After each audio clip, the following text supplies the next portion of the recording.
மதுவிலக்கு குறித்த திமுகவின் அறிவிப்பு சந்தேகத்திற்கு உரியதாக உள்ளதாக காந்திய மக்கள் இயக்க தலைவர் தமிழருவி மணியன் விமர்சனம் செய்துள்ளார். தந்தி டிவியின் கேள்விக்கென்ன பதில் நிகழ்ச்சிக்காக தலைமை செய்தி ஆசிரியர் ரங்கராஜ் பாண்டேயின் கேள்விக்கு பதிலளித்த போது இவ்வாறு அவர் கூறியுள்ளார். நீங்க வைகோவை நம்பலாம், ராமதாஸை நம்பலாம் சொல்றீங்க இதே மதுவிலக்கு பிரச்சனையில். ஆனா இதே வைகோ திராவிட முன்னேற்ற கழகத்தில் ஒரு மாபெரும் போராளியாக இருந்தவர். அப்ப எங்க போச்சு அவருடைய மதுவிலக்கு கொள்கை என்ற கேள்வி வரல. இதே பாட்டாளி மக்கள் கட்சி அதிமுகவோட திமுகவோட முந்தானத்து வரைக்கும் மாறி மாறி கூட்டணி வச்சது. அப்ப எங்க போச்சு அவருடைய மதுவிலக்கு கொள்கைன்னு கேட்கல. அவர்களை நம்புவீர்கள்? நான் இல்ல. அதாவது இந்த கேள்விக்கு கொண்டு வந்த மதுவிலக்கையும் கொண்டு வந்த கருணாநிதியை ஏற்க மாட்டீர்கள். இல்ல நான் சொல்றேன்.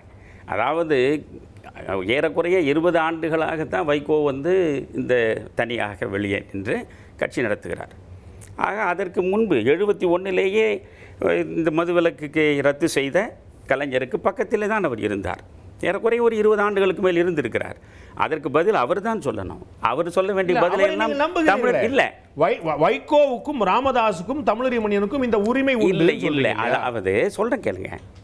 அவர் தன்னை வருத்தி கொண்டு ஒரு 1500 கிலோமீட்டர் நடந்ததனால் நீங்கள் மதுவுக்கு எதிராக அவர் பேசுகிற பொழுது எனக்கு அது புரிகிறது.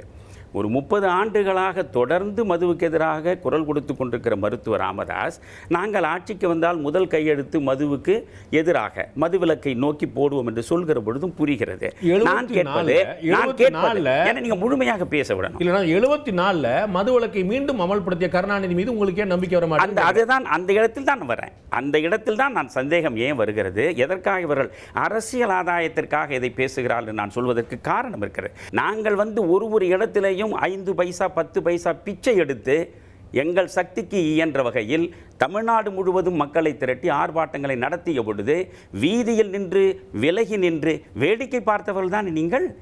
இன்றைக்கு திடீரென்று 8 மாதம் தேர்தல் வருவதற்கு இருக்கிறது என்கிற சூழலில் ஆளாளுக்கு மதுவுக்கு எதிராக குரல் கொடுக்கிறீர்கள் என்றால் இதில் அரசியல் தவிர வேறு என்ன இருக்கிறது?